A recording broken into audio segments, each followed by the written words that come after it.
Assalamualaikum warahmatullahi wabarakatuh.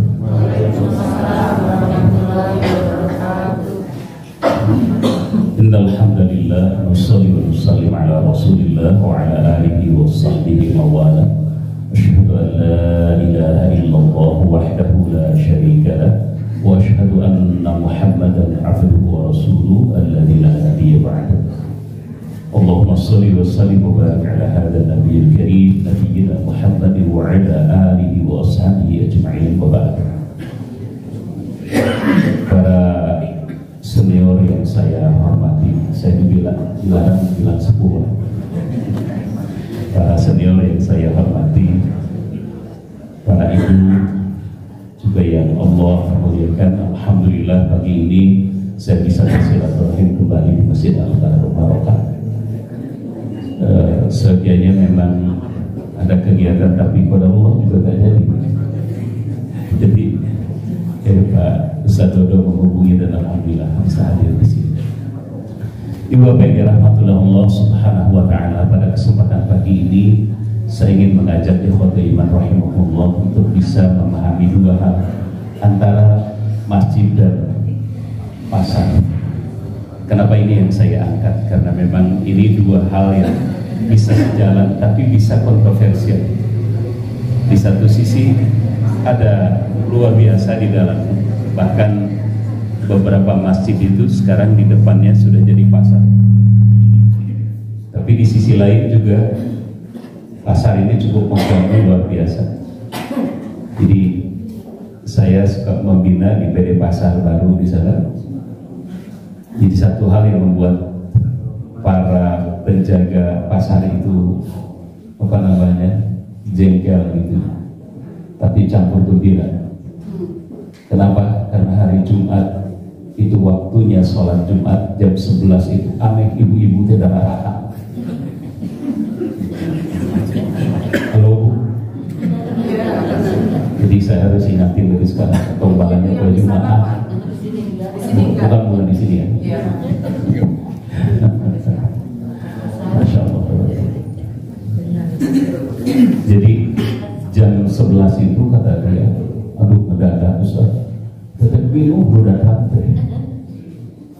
Jadi antara keperluan kehidupan dengan waktu ibadah, itu akhirnya ya saya coba, saya bilang kalau begitu, kalau hari Jumat sampai bawa istri sampai di sini, jadi yang jaga perempuan gitu. Betul juga kata dia, tapi kan saya juga istri tidak punya minat untuk dagang seperti ini kata dia. Lebih-lebih kata dia saya pada pelayan. Tapi itu godaan luar biasa. Dan akhirnya kita akan jadi tahu nanti ada beberapa terjadi perubahan gara-gara pasar. Mari kita ikhwan rahimahullah, kita awali dari surah At-Taubah ayat 108 dahulu ya. Kita sama-sama baca. A'udzu billahi minasy syaithanir rajim.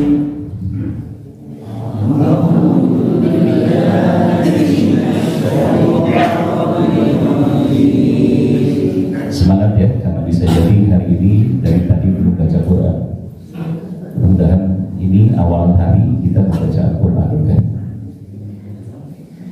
La taqum fihi abada, la taqum fihi abada, la masjidun ussisa ala taqwa min awwali yawmin ahaqqu an taquma fihi, la masjidun ussisa ala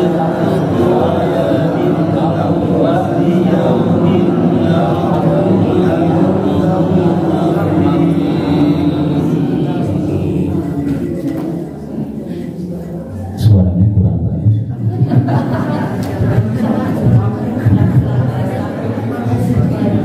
Diajak sarapan ya Bu. Yes.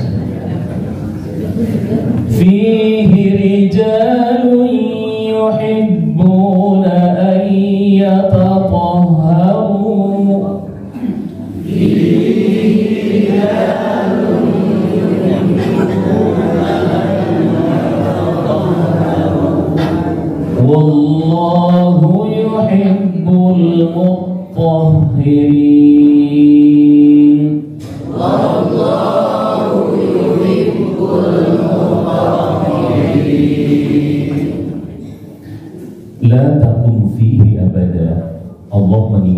baginda Nabi saat itu, jangan sekali-kali kamu melaksanakan sholat di tempat itu selama-lamanya.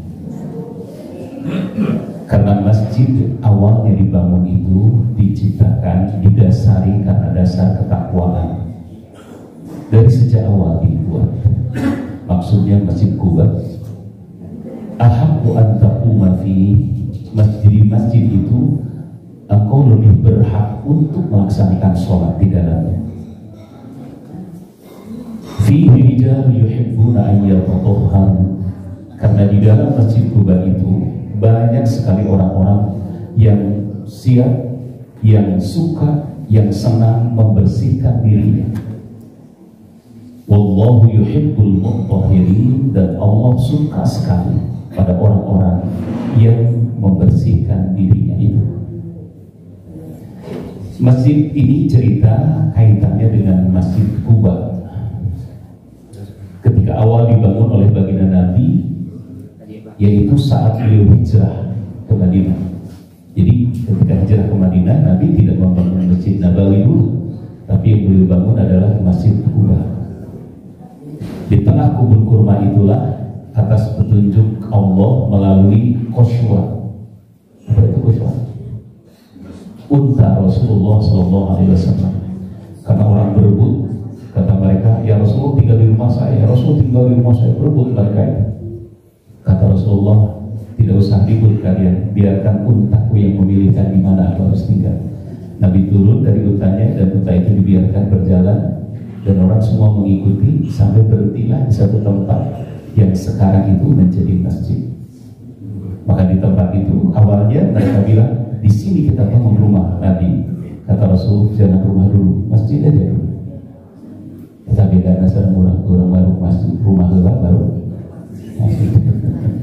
Rumah atas raya masjid aja raya. Nabi bilang masjid dulu, nanti rumahku gampang. Dan ternyata memang di Nabawi pun akhirnya seperti itu. Masjid dulu, baru rumah beliau nempel aja di pinggir. Seperti itu. Nah, ikhwatul iman rahimahullah. Ini kaitan dengan satu kejadian. Jadi ketika Rasul membina di Masjid Quba itu memang tidak lama, tetapi itu adalah pembinaan pertama di mana kaum muslimin yang awalnya ketika di Makkah sholat aja gak nyaman. Ketika di Makkah itu, Pak, sholat yang 4 rakaat zuhur, asar, isya itu hanya dilakukan 2 rakaat. Kenapa? Karena saking susahnya mereka nyaman di situ. Pernah suatu saat Nabi sedang sholat zuhur, beliau sedang sujud, tiba-tiba orang kafir Quraisy menaruh usus unta yang baru saja disembelih di punggung Rasulullah. Sangat gak nyaman. Sampai akhirnya Fatimah teriak dimarahinya tuh laki-laki tua bangka. Siapa itu? Abu Jahal, Abu Lahab itu dimarahi oleh Siti Fatimah.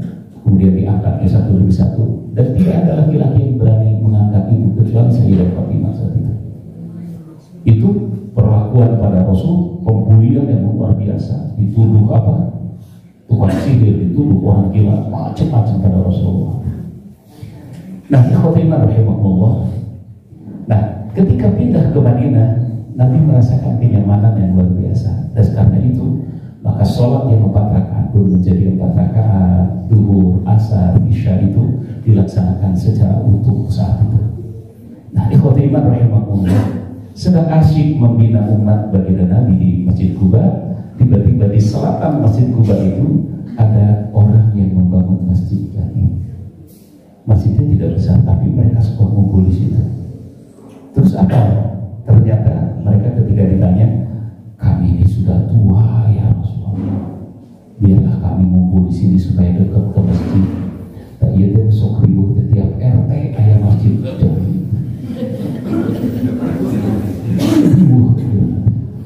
Umat jadi pecah. Ya Allah rahimahullah. Jadi kalau tiap RW sih masih utuh ya. Ini udah tiap RT, masjid pakai gede-gede, di sini kosong. Kenapa? Karena pecah umat. Dan itulah juga yang dibuat oleh kaum munafikin saat itu di Madinah. Jadi mereka sengaja, dan Allah tahu persis apa tujuan masjid itu dibangun. Tujuannya adalah untuk memecah belah umat yang saat itu sudah dibina oleh Rasulullah SAW. Maka masjid ini kemudian digelari oleh Rasulullah, oleh Allah ya, masjidan dilaran, masjid dilar, masjid yang membuat kemadorotan kepada umat. Maka akhirnya Rasul datang ke tempat tersebut dan Rasul bersama para sahabat menghancurkan masjid itu. Dan sampai sekarang nggak ada yang berani lagi bangun itu. Dan sekarang menjadi tempat sampah sampai sekarang. Jadi kalau datang ke Kuba, datang ke sebelah selatan, Bapak Ibu akan menemukan itu. Di sana markasnya kaum munafikin yang ditokohi oleh Abdullah bin Ubay plus orang-orang Yahudi yang saat itu mengkal betul karena rahibnya masuk Islam. Siapa rahibnya? Abdullah bin Salam yang kemudian menyatakan 2 kalimat syahadat di hadapan Rasul. Makasih tokoh-tokoh pimpinan-pimpinan Yahudi itu jengkel besar, jengkel banget kepada Rasulullah dan kepada Abdullah bin Salam yang sudah mengucapkan 2 kalimat syahadat. Lalu mereka bikin itu untuk memecah belah umat supaya tidak terhina. Itu tujuannya, maka dihancurkan oleh Rasulullah. Maka Allah mengingatkan, jangan sekali-kali kamu sholat di dalamnya. Masjid yang di awal dibangun atas dasar ketakwaan adalah Masjid Kuba ini, hanya berhak untuk memakmurkannya, kata Allah. Karena di dalamnya ada orang-orang yang suka mensucikan dirinya, dan Allah suka sekali kepada orang yang bersihkan dirinya. Mirip di masjid awal yang dibangun oleh Rasul. Saya menemukan hadis riwayat Imam Muslim dari Abi Hurairah. An Abi Hurairah radhiyallahu anhu anna Rasulullah sallallahu alaihi wasallam qala ahabbul biladi ila Allah masajiduha wa abghadul biladi ila Allah aswaquha.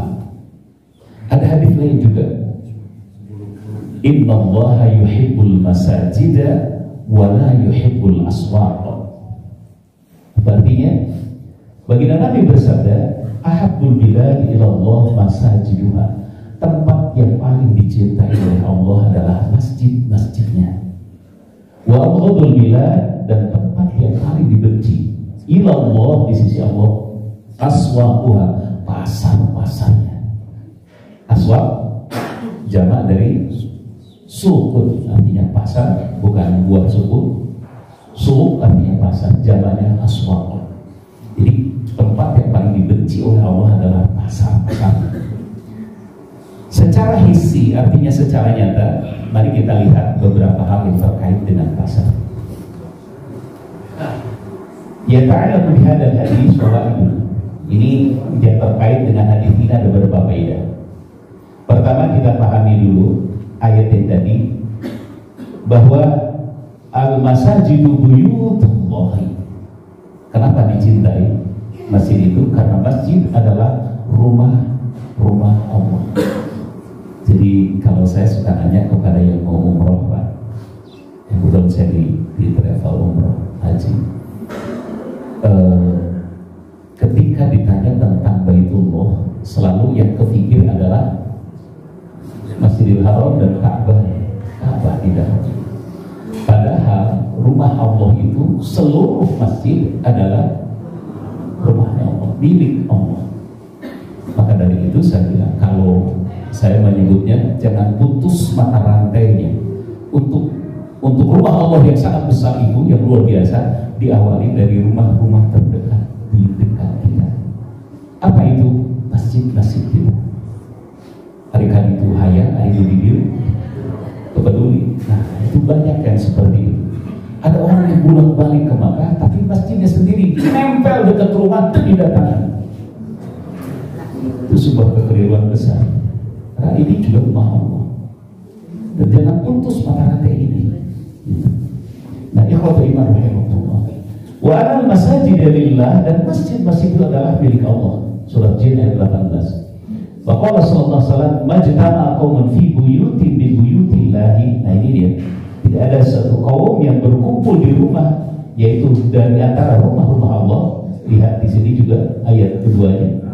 Ulama berkata, wahada idhafatut tasyrif. Jadi ini adalah menggambarkan sandaran sebuah kemuliaan. Di sini akan ketemu kita nanti di ayat surah At-Taubah juga, tapi ayat ke-17 dan 18. Nah, kemudian afdalul baqa fil ardi, dan masjid itu adalah sebuah tempat yang paling mulia di muka bumi. Imam An-Nawawi berkata, ahabul bilad ilallah masajiduha, kata kaitan dengan ini, di annaha buyutut ta'ah, karena masjid itu tempat ketaatan, ya wasasuha ala taqwa, dan dibangun atas dasar ketakwaan. Kemudian afdalul bilad ilallah aswaquha, sedangkan tempat yang paling dibenci Allah adalah pasar-pasarnya. Kenapa? Di annaha mahalul ghosh, karena pasar itu tempat apa? Dusta. Wal khida' wal riba, di dalamnya bukan hanya bukan hanya dusta, tapi juga ada penipuan, ya, riba. Dan di situ tempat al-kadhibah, tempat dusta juga. Wa ikhlaful wa'd, dan ingkar janji. Wa i'radun an dzikrillah, dan berpaling dari mengingat Allah. Wa ghairi dzalika mimma fi ma'na, dan itulah yang lainnya di antara. Wal masjid mahallu nuzul rahmah, sedangkan masjid tempat turunnya rahmat Allah. Wal aswaqu didduha, sedangkan pasar kebalikannya. Nah, inilah yang kemudian ini menurut pemahaman para ulama seperti itu. Jadi Pak, di pasar pada tempat kamu sing sumpah aja itu harga nanti sakit, padahal itu sebenarnya nanti sakit. Ya, sampai sumpah dari menu lebih macam ya, tapi itu sakit, padahal itu sakit. Itu tempat dusta, ya, ingkar janji seperti itu. Lalu hampurai barangnya candatan, padahal memang terganggu. Kisah kenapa? Padahal dia nyari dulu ke tempat lain. Seperti itu yang terjadi. Riba sudah jelas di situ. Pabaliu riba. Saya di tempat kami di Cimahi itu, di pasar, ada pasar, tapi pasar itu pasar sebetulnya pasar kaget awalnya, tapi sekarang jadi riba bukan. Karena ada ada anggota dewan yang suka dengan itu, lalu kemudian dipertahankan karena di situ dia mendulang suara. jadi persis gitu ya. Jadi kenapa sih BLT itu dipertahankan? Karena itu kan dulang suara. Kenapa kemiskinan itu diciptakan? Karena di situlah dulang suara. Ya begitu jadi. Maka susah sekali diperbaiki. Dan tahukah Bapak di situ ada Bang Emok? Coba Emok. Nah, ibu Araremo dari sisi itu tiba-tiba datang masalah keluarga. Siapa itu? Araremo sendiri itu. Kami punya program waktu itu di masjid. Karena banyak yang kemudian para pedagang itu tidak mampu bayar, akhirnya rumahnya disita. Jadi awalnya ada orang mau jual kulkas, ada jual apa lagi, barang perabotan di rumah. Gara-gara apa sih? Kenapa? Kita datangi di kampung itu. Karena ternyata rumahnya disita oleh ini. Jadi si barang-barangnya dia jual. Gitu. Disita sama siapa? Saya bilang, ini Bang Emok. Ya Allah, tadi kita coba inventarisir, dan itu jumlahnya cukup banyak, sekali. Di pasar itu mungkin persentasenya ya 50% begitu. Jadi dia pada tanya kira Emok di situ, udah tidak ada salah kembali sebut Bang Emok begitu. Allah kan gitu. Terus mereka kan terjerat itu, banyak yang tidak mau membayar, akhirnya tidak mau dagang karena siapa tidak ada ya tempat ditagihan baik. Ya Allah kan gitu. Akhirnya kami punya program menyelesaikan hutang-hutang mereka. Dipanggil lah orang pasar itu, diajak bicara di masjid. Data akan malah sedikit makhluk. Jika sekali-kali aku datang ini masih dekat sebenarnya. Mohon Pak isi jangan isi kenal dan kalau lotor selalu ada tempat cuci dulu sih aja. Masuk ke masjid, dikasih jangan semua dawu waktu hari itu. Karena dia gembira banget mau dilunasi hutang sama kita. Sebarang ada bersama 1,5 juta, akhirnya terjadi sama 1,7 juta apa? Jadi memang terlihat. Diinventarisir ternyata sampai waktu itu kami mengumpulkan hampir 60 juta untuk bebasin mereka. Harapan kami setelah itu sudah dikasih modal, demi Allah kami begitu kita lunasi isu nanti melalui HP anyar. Gimana duitnya? Nginyem dari kamu kita.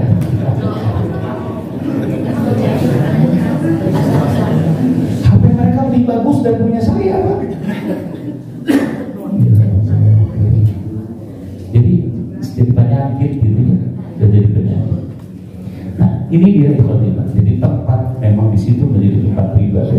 sehingga akhirnya ya di pasar, sholat dekat ke masjid kita, sholat kita, ya Allah, ini masalah kita. Nah kembali saya fokus kita kepada ini. Ahlul bilad ya Allah masajidul li'ana buyuti ta'ah wa sasuha taqwa wal masajidu mahalul nuzuli rahmah wal aswat dintuha. Ini titiknya, poinnya begitu. Jadi tempat itu, mengapa disukai masjid itu? Karena di situ adalah tempat ketaatan dan didasari karena ketakwaan, dan masjid itu tempat turunnya rahmat, sedangkan aswat pasar itu kebalikan. Ini titik tiga. Kemudian awqatul bilad ila Allah ma aswaquha. Nih, tempatnya apa di situ? Di negara yang paling dibenci Allah adalah pasarnya, sebab di tempat tersebut ada tipu muslihat, penipuan, riba, sumpah palsu, ingkar janji, berpaling dari ingatan mengingat Allah, dan lain-lain. Itu intinya. Ikhwatina rahimahullah. Ini adalah penampakan Masjid Nabawi dahulu. Jadi yang dua ini adalah rumah Rasulullah SAW. Itu ditutup namun bagian depannya saja, di belakang disisakan ada di pojok itu untuk ibu-ibu. Itu ada beberapa tiang yang sekarang dipertahankan. Tiang itu ada tiang Sayyidah Aisyah, di mana tiang-tiang tersebut tempat Aisyah nyandar gitu ya. Itu di masjid yang utama, di ruang utama sekarang. Bapak Ibu, ketika Nabi hijrah ke Madinah sini, kaum muslimin kan sudah mulai banyak. Atas jasanya Mus'ab bin Umair, itu kaum muslimin di Madinah itu jumlahnya lebih dari yang diislamkan, yang mengucapkan syahadat dibimbing oleh Mus'ab bin Umair itu banyak kaum muda, tidak kurang dari 350 orang yang dibimbing oleh dia. Jadi begitu Nabi hijrah ke Madinah itu memang sudah ada umat kaum musliminnya di sini. Maka ketika Nabi membangun Masjid Nabawi pun tidak susah, dan ini rumah Rasulullah SAW. Ketika kumpul satu saat, Nabi melihat kaum muslimin itu banyak belanja ke tempat kaum Yahudi, dan di situ ternyata memang lihat ini kaum muslimin gitu ya, yang baru datang dari Makkah, mereka kaum muhajirin itu sering dilecehin Pak, pada orang-orang Yahudi itu, dihina, dilecehin, dibully, macam-macam lah. Sampai Nabi kan waktu itu masih sholat menghadap ke Baitul Maqdis. Apa urusan mereka? Kalau kiblatnya sama ke Baitul Maqdis, kenapa cara ibadahnya beda? Kalimat itu sering Nabi dengar, sehingga diabadikan dalam surah Al-Baqarah. Qad nara taqalluba wajhika fis sama' falanuwalliyannaka qiblatan tardhaha fawalli wajhaka syatrul masjidil haram. Ayat itu turun menjawab karena Nabi sering matanya kelihat ke atas Iraha, wahyu turunnya. Itu nyaman gitu disebut itu ya. Nah, jangan ngadep ke Baitul Maqdis, tapi cara ibadahnya beda. Kenapa? Terus itu kalimat-kalimat itu didengar oleh Rasul. Sampai Nabi itu kesalnya sudah nggak nyaman nih kiblat menghadap ke Baitul Maqdis. Sampai satu saat Nabi sedang sholat asar, tiba-tiba turun ayat yang tadi, fawalli wajhaka syatrul masjidil haram. Sekarang hadapkan wajahmu ke arah Masjidil Haram. Maka setelah itu asal nanti sholat ngadap ke sana gitu ya, kan ke sebelah utara ke Baitul Maqdis itu.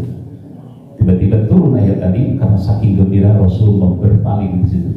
Asalnya beliau imam dari sana, tiba-tiba beliau pindah ke belakang dan Rasul menghadap ke sana. Para sahabat langsung balik kanan semua. Asalnya ngadap sini jadi balik kanan. Dan itu terjadi pada saat rukuk di sholat asar rakaat kedua. Allahu Akbar. Maka Nabi gembira itu karena setelah itu Rasul tidak menghadap lagi ke Baitul Maqdis. Ya khawatirin rahimahumullah. Nah, karena selalu Rasul tidak mau sama dengan Yahudi, maka Rasul bilang ke Abdurrahman bin Auf. Abdurrahman bin Auf kata dia, karena dulu ketika dipertemukan dengan orang kaya di sana, Abdurrahman itu menjawab ketika dia hartanya habis ditinggal semua di Makkah, maka Rasul pertemukan dengan orang kaya lagi, mudah-mudahan dia bisa membangun kembali kehidupannya. Kata Abdurrahman bin Auf, ya Rasulullah, tunjukkan saya jalan ke pasar. Tunjukkan oleh Nabi itu pasarnya. Karena Abdurrahman bin Auf belakangan dia datang ke Madinah. Tunjukkan ke pasar, lihat orang Yahudi cara kerjanya seperti itu, banyak sekali rentenir di dalamnya. Maka Rasul bilang, kalau gitu kamu buat sendiri sekarang kita pasar. Ya khotimah rahimahullah. Maka kemudian dibuatlah pasar. Di mana posisinya pasar itu? Di depan masjid. Jadi sekarang kalau datang ke Madinah ada tempat kosong yang ada apa? Bisa dibagi pakai pakai tenda ya, pakai parasut. Pakai parasut itu aslinya dulu pasar. Iya, aslinya pasar. Ikhwanillah rahimahullah. Jadi Abdurrahman bin Auf membangun pasar di depan masjid sebelah sini. Ini pintu masjid, ini masuk ke rumah Rasul, ini pintunya dari sini. Nah ini pintu masuk umum dari sini. Di depan sini Abdurrahman bin Auf membangun pasar. Ramai pasarnya luar biasa. Dan kaum muslimin kata Rasul, kamu belanja di sini saja, tidak usah ke tempat Yahudi itu. Di situ di Khotimah rahimahullah. Jadi Rasul akhirnya membuat pasar di situ. Dan luar biasanya pengaruhnya, apa yang terjadi? Ya akhirnya orang banyak datang ke pasar seperti itu. Ada kejadian menarik. Ini adalah mimbar Rasulullah di masjid tadi. Ini mimbar lamanya ya, tangga seperti ini Nabi berdiri. Dan ini adalah tempat yang amannya tadi itu. Di depannya kosong. Gitu ya dulu. Nah di depan sebelah sini itu, depan ini adalah pasar. Kejadiannya hari Jumat saat itu, baginda Nabi sedang berkhutbah berdiri di tempat ini. Tiba-tiba datang para saudagar dipimpin oleh Muqattil ibnu Hayyan. Jadi di dalam Muqattil ibnu Hayyan mengatakan bahwa dahulu Rasulullah SAW itu melakukan sholat Jumatnya itu, ini jangan lupa kejadian ini gara-gara ini ya. Nanti Muqattil ibnu Hayyan menceritakan ini. Rasul sedang khutbah Jumat. Dulu khutbah Jumat itu belakangan, persis seperti sholat Id. Jadi sholat dulu baru melihat khutbah. Kalau sekarang kan khutbah dulu baru melihat sholat. Aslinya seperti itu karena Jumat itu disebut Id. Ya, makanya kalau hari Jumat jatuh, Idul Fitri, Idul Adha jatuh pada hari Jumat, Rasul menyebutnya Idain, 2 Id bersatu pada satu hari. Maka ada rukhsah di situ. Nah kemudian karena Rasul biasanya sholat dulu baru khutbah seperti sholat Id, dilakukan awalnya seperti itu. Sedang asyik Rasulullah khutbah di situ, tiba-tiba datang satu kelompok para saudagar non Muslim ini. Datang ke situ, dan kalau datang itu Pak bawa tabuh-tabuhan di depan itu. Datang para pedagang, ayo siap-siap mau beli apa? Ini saudagar-saudagar pada datang. Jadi dia datang dari Syam itu membawa dagangan yang cukup banyak. Dan Nabi sedang khutbah di sini berdiri. Apa yang terjadi? Mustamina kemana? Luar biasa. Mana suara apa? Suara apa? Persis kayak doger monyet gitu. Nabi sedang khutbah. Tiba-tiba utusannya datang ke dalam masjid, masuk. Kan dia bukan Muslim, dia tidak tahu sedang khutbah Jumat. Terus dongkap, ayo isi saya apa? Mangga. Rasulullah sedang khutbah di sini berdiri. Akhirnya apa yang terjadi? Mendengar tabuh-tabuhan tadi, datang utusan itu, bubar khutbah Jumat. Apa yang terjadi? Nyisa 12 orang di dalam masjid itu. Bayangkan Nabi sedang khutbah ditinggalin oleh Nabi. Maka turun 3 ayat surah Al-Jum'ah itu, ayat terakhir dan ayat ke-9, 10, 11. Yang ke-11 itu pernyataan tentang ini. Ya. Jadi di dalam ayat ke-11 itu apa kalimatnya?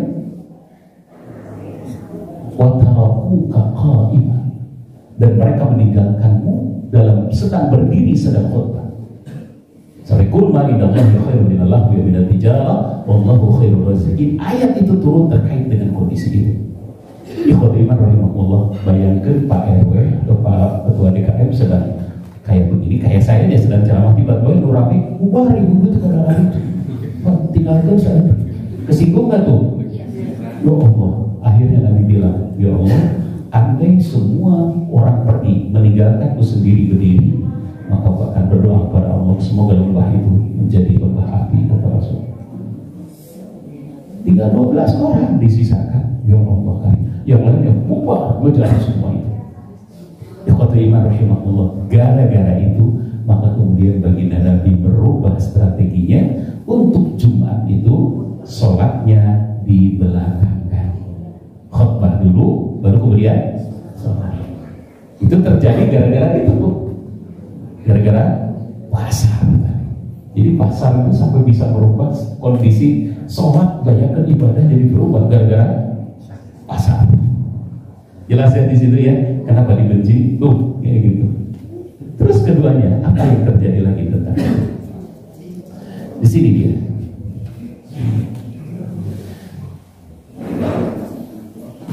Qala al-Hafidz Abu Ya'la hadatsana Zakaria dan seterusnya an Jabir bin Abdullah bainama Nabi sallallahu alaihi wasallam yaktubu yaumal jum'ati qadima irun ila Madinah. Nah ini ceritanya. Jadi saya ngutip dari hadis ini ya. Jadi ketika Nabi sedang khutbah ya pada hari Jumat, datang ir artinya unta, sekelompok unta para pedagang yang datang ke Madinah. Faqadaroha, mereka kemudian ashabu Rasulullah SAW hatta lam yakum Rasulullah SAW illa 12 rajulan. Nah ini dia. Maka orang-orang kemudian bubar menyerbu kepada para pedagang tadi itu, yang tersisa hanya tinggal 12 orang saja. Faqala Rasulullah SAW walladzi nafsi biyadihi law tataba'atum hatta lam yakun minkum ahadun la sa'ala bikumul wadiya nar. Nah ini kata andai kata Rasulullah tidak disisakan satupun yang ada di dalam itu yang mendengar khutbah, aku akan minta kepada Allah supaya lembah itu menjadi api neraka. Manazalat hadilaya wa idza ra'aw tijaratan aw lahwan faqtu ilaiha wa taraku qaulan surah Al-Jum'ah ayat yang ke-11. Wa qala kana fil 12 alladhi thabatu ma Rasulullah Abu Bakar wa Umar radhiyallahu anhum. Di antara yang 12 itu adalah Abu Bakar dan Umar. Jadi mereka tidak terganggu dengan itu gitu ya. Nah, ikhwatul iman rahimahullah. Nah, dia Ibnu Khalifah, Dihyah namanya ya. Dihyah Ibnu Khalifah itu sebelum Islam dia membawa genderang yang saat tiba di Syukul Asghar. Jadi pasar tersebut di depan masjid itu namanya Sukul Ansor, pasar orang Ansor yang dibangun oleh Abdurrahman bin Auf. Nah ini dia ikhwatul.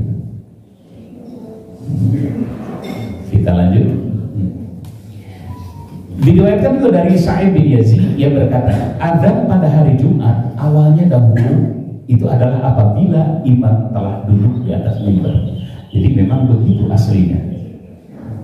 Ini yang kedua nih, pasar lagi nih gara-gara pasar.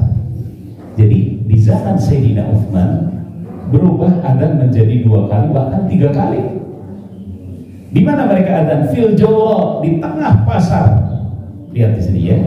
Ada hari Jumat itu dahulu ya, apabila imam telah duduk di atas mimbar. Jadi imam duduk dan mimbar kemudian adzan berkumandang. Dan begitu juga kata Imam Asy-Syafi'i di dalam kitab Al-Ummiyah, wa anna uhibbu bi adzani wahidin kama fi zamani Rasulillah sallallahu alaihi wasallam wa Abu Bakar wa Umar wa Utsman wa Ali. Jadi di dalam kitab Al-Ummiyah beliau menyatakan aku lebih suka dengan adzan 1 kali saja seperti terjadi Abu Bakar, Umar, Utsman dan Ali. Lalu di komentar di bawahnya Imam Asy-Syafi'i, telah terjadi di zaman Sayyidina Utsman radhiyallahu an adzan menjadi 2 kali. Di mana adzan 1 kalinya? Fil Jawra, di tengah pasar. Kenapa? Karena tadi dia sudah hari Jumat, sudah dekat waktu sholat, tiba-tiba orang masih ribut dan sibuk transaksi saat itu. Maka Sayyidina Utsman menyuruh, ayo adzan di tengah pasar, bicara dia waktu Jumat sebentar lagi. Kalau saya di kampung dulu pakai kantongan Pak ya. Jam berapa tuh? Jam 11 di gedung dititirkan jam 11 itu ngasih tahu pada para petani yang masih kerja di sawah, di ladangnya bahwa ini sudah jam 11 saatnya sebentar lagi sholat Jumat. Maka pada pulang, kami dulu di kampung seperti itu. Dulu Sayyidina Utsman mengingatkan dengan adzan di tengah pasar tadi itu. Kenapa? Karena lalai tadi umat ini sibuk transaksi dan ibu-ibu darah-darah sibuk transaksi, akhirnya lupa ini hari Jumat, maka diingatkan dengan adzan itu di tengah pasar. Nah, jadi ikhwatul iman rahimakumullah. Lalu gara-gara itu, gara-gara pasar lagi, adzan ditambah jadi 2 kali, bahkan sempat sampai 3 kali. Jadi jam 10 adzan dari, jam 11 adzan dari, ingetin itu, mengingetin ya transaksi di pasar. Di hadis riwayat Imam Al-Bukhari. Selanjutnya. Ikhwatul iman rahimahullah, mari kita lihat nuansa pasar itu apa sih di dalamnya sampai akhirnya juga dibenci orang. Dia sudah berubah 2 tatanan ibadah. 1 salat Jumat, khutbah Jumat, kedua adzan. Gara-gara apa tuh? Pasar. pusatnya transaksi. Ada penipuan, sumpah palsu, riba, ingkar janji, berpaling dari peringatan Allah. Sekarang nuansa pasar kita catat ada berapa tuh? Ada 6 hal. Apa? Transaksional di situ, jual beli, penipuan, sumpah palsu, riba, ingkar janji, berpaling dari peringatan Allah. Catat. Ikhwati rahimahullah. Saya utak-atik di sisi lain. Kalau Allah benci ke pasar, Rasul mengatakan innallaha yuhibbul masajid wa la yuhibbul aswaq. Allah tidak menyukai masjid-masjid dan tidak menyukai pasar-pasar. Terus 85% para sahabat Rasul itu hidup di pasar. Bahkan Rasulullah SAW sendiri juga berkata, kalau dibenci ngapain ada di tempat itu? Gitu. Ada apa gerangan sampai jadi dibenci? Ternyata bukan persoalan pasarnya saja, tapi ini dia yang jadi soal itu ada sini. Nah ini nuansa ini ternyata bukan sekedar terjadi di pasar, karena satu saat Nabi sudah jauh pandangannya. Satu saat nuansa pasar ini akan terjadi di mana-mana, di mana segala sesuatu jadi transaksional semuanya.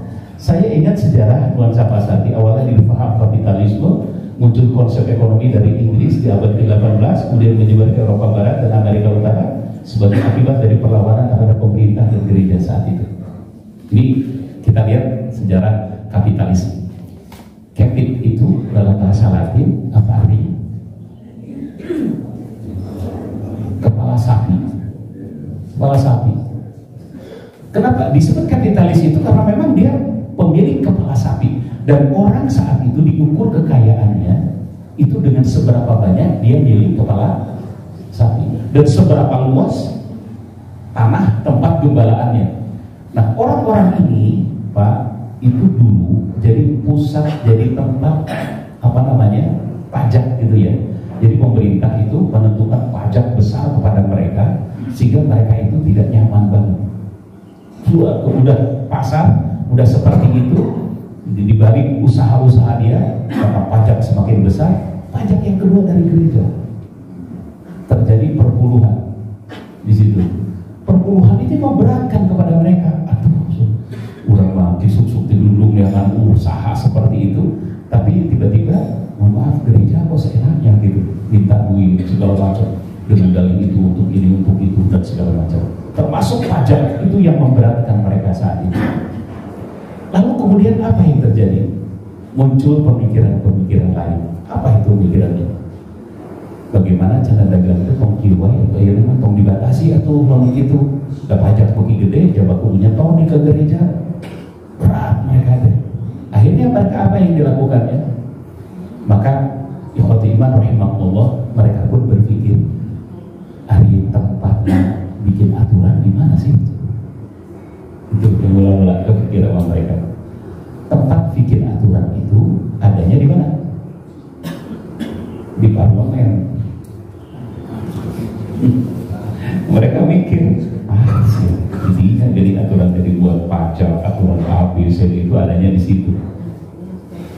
Dia melawan ke pemerintah saat itu. Gimana caranya? Berpikirlah dia secara liberal. Wah, bagaimana caranya supaya mereka bisa masuk ke parlemen? Itu Pak, awal-awalnya para kaum kapitalis itu ya. Nah akhirnya apa yang terjadi? Jadi ini sebuah liberal itu kan sebuah pandangan filsafat politik dan moral yang didasari pada kebebasan. Mereka tidak mau terikat lagi dengan pajak yang besar dan pungutan dari gereja. Saya ingin kalau gitu bebas saya dagang dan cerai di mana wae jualan mah, memakai dibatasi segala rupa. Dan tidak mau dia dipungut pajak, apalagi dipinta untuk gereja. Ikhwatiman rahimahullah, akhirnya muncul ide mereka. Nah, ini dia ya, saudara. Para kapitalis itu kemudian berubah pikiran.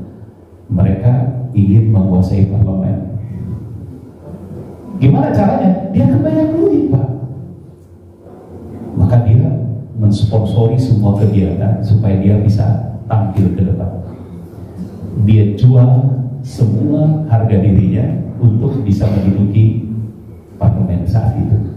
Mereka yang mampu berbicara, maka dia pun kemudian orasi di mana-mana.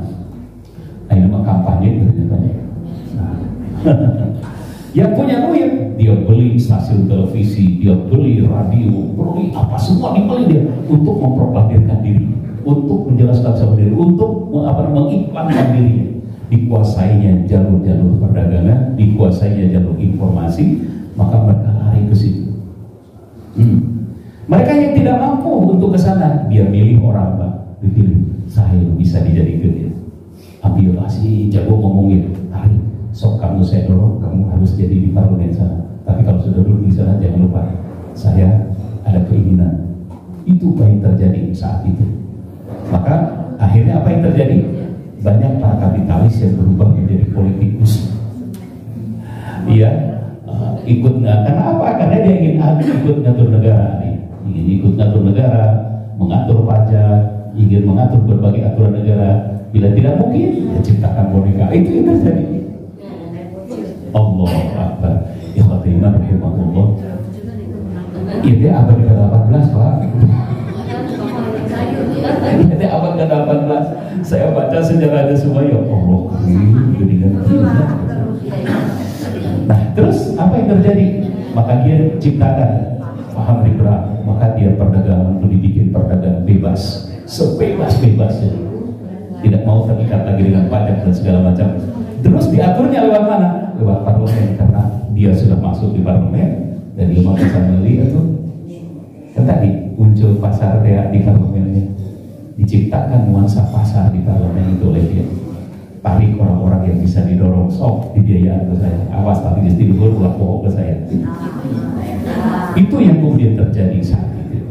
Apa yang terjadi setelah itu? Gereja gigit jari, Pak. Karena perpuluhannya tidak jalan. Pemerintah merasa bingung ngatur lagi mereka karena mereka menguasai parlemen saat itu. Bagaimana apa yang terjadi? Berwujudkan niatnya dia kuasai media, kendalikan pemegang hukum, kendalikan pemegang kekuasaan, dimodali, disuap, kendalikan tokoh agama, masyarakat dengan suapannya. Nah, itulah yang kemudian digambarkan oleh Rasul bahwa di dalam Al-Quran ya, yashtaruna bi ayatillahi thamanan qalilan, itu di kalangan para orang-orang non muslim saat itu disumpah mereka itu ngadalilan amal gitu loh.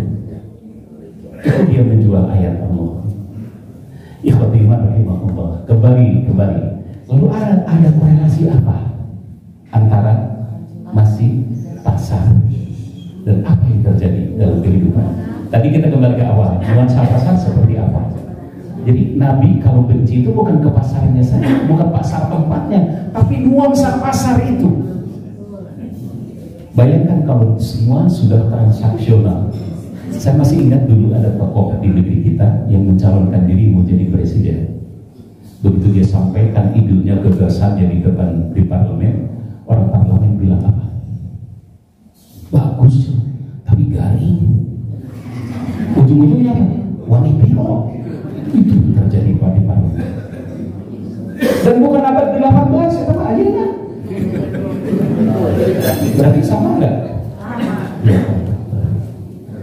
Nuansa pasar masuk ke parlemen, dan itu yang terjadi di abad ke-18, abad ke-19. Hari ini gimana? Sama. Jadi Allah bukan benci kepada pasar secara bentuknya, tapi nuansa pasar itulah yang kemudian masuk kemana-mana. Saya nggak kebayang, Pak, nanti kalau nuansa pasar ini masuk ke rumah masing-masing. Cek ibu deh, so wanitiro kabar gitu.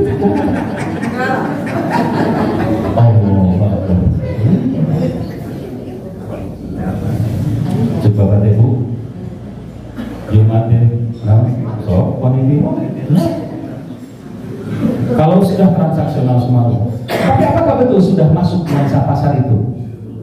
Sudah, Pak, ke lembaga pendidikan nuansa pasar masuk, ke parlemen sudah masuk. Mana yang belum masuk? Semuanya sudah masuk. Semua transaksional sifat. Dan itu nuansa pasar yang dikhawatirkan oleh Rasulullah Sallallahu Alaihi Wasallam. Kenapa Allah benci ke pasar? Karena nuansa pasar itu kalau sudah masuk kemana-mana jadi rusak, semuanya transaksional semua.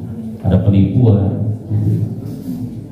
Allah ikhwatiman rahimahullah. Saya nggak kebayang sekarang kan untuk jadi kades itu gimana? Beli suara, ada spanduk, ada uang, ada suara. Saya khawatir kayak gitu.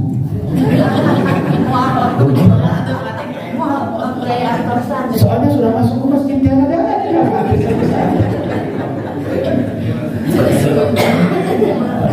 kampanye bola ujung-ujungnya mau dipiro. Kalau sudah ke situ sudah masuk mesin nuansa pasar ini. Allah, dunia pendidikan sudah begitu.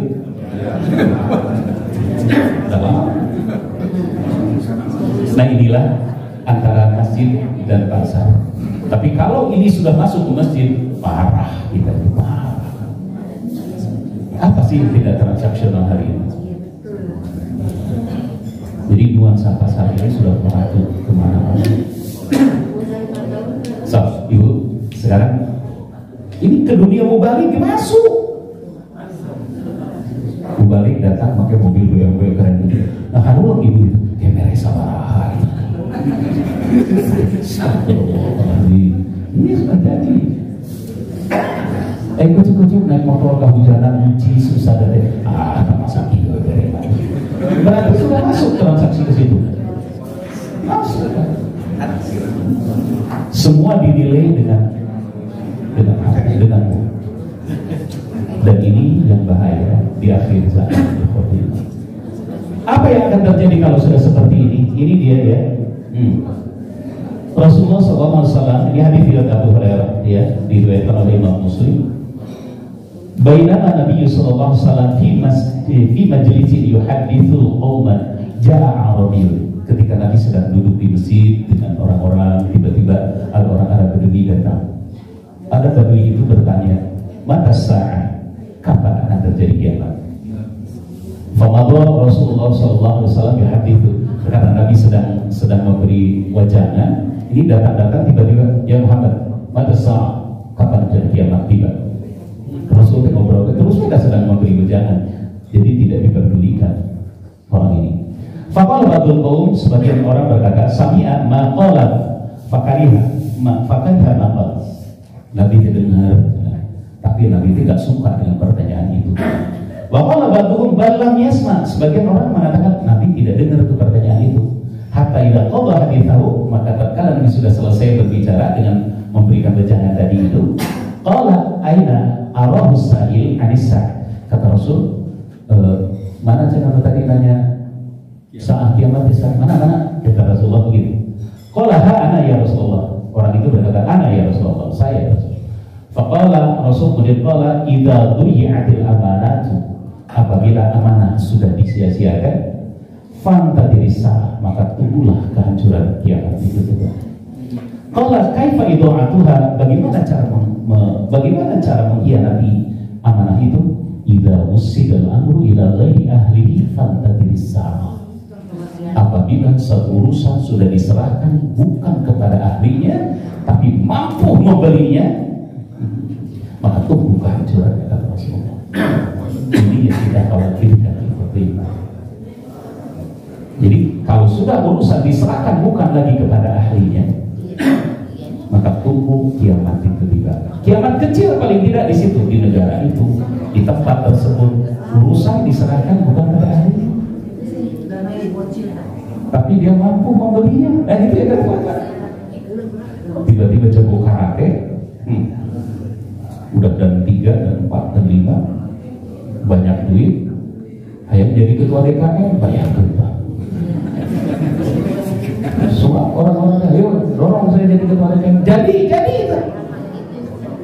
Ketua DKM jadi ditanyakan oleh masyarakat, Pak punten cenah aya membungkus, ayo bagi waris. Ketua DKM dari mana yang apa jurus kan? Itu jurus 1, 2, 3 yang bisa kan? Ambil maksudnya mau KB ya kan? Disikat sama dia berdalil menjawabnya kemana? Usidal amru ila ghairi ahli fantadirisa, urusan diserahkan kepada ahli. Dan itu memungkinkan karena biarkan itu terjadi karena dia punya kekuasaan. Itu yang bahaya. Jadi kalau dunia ini, dunia pasar sudah masuk ke masjid, sudah masuk ke tanah kehidupan, sudah masuk ke keluarga-keluarga, sudah masuk ke dunia pendidikan, maka tunggu kehancuran. Ini persoalan yang tidak disukai oleh Rasulullah. Jadi kenapa Allah gak suka? Ini mengakibatkan bencana kemanusiaan terjadi. Karena itu khotimah rahimahullah. Jadi kita pikirannya umat Islam itu jauh ke depan. Rasul sudah berpikir 14 abad yang lalu terkait dengan ini.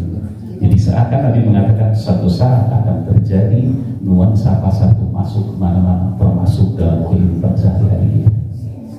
Ya khotimah rahimahullah, inilah masjid terus pasar. Hari di masjid kumaha? Di masjid Bapak jelas sekali ya. La masjidul ussisa 'ala taqwa, tadi dasari ketakwaan. Sebagai penutup di khotimah nanti lihat surah tadi yang saya baca. Surah Taubah 17 dan 18 ya.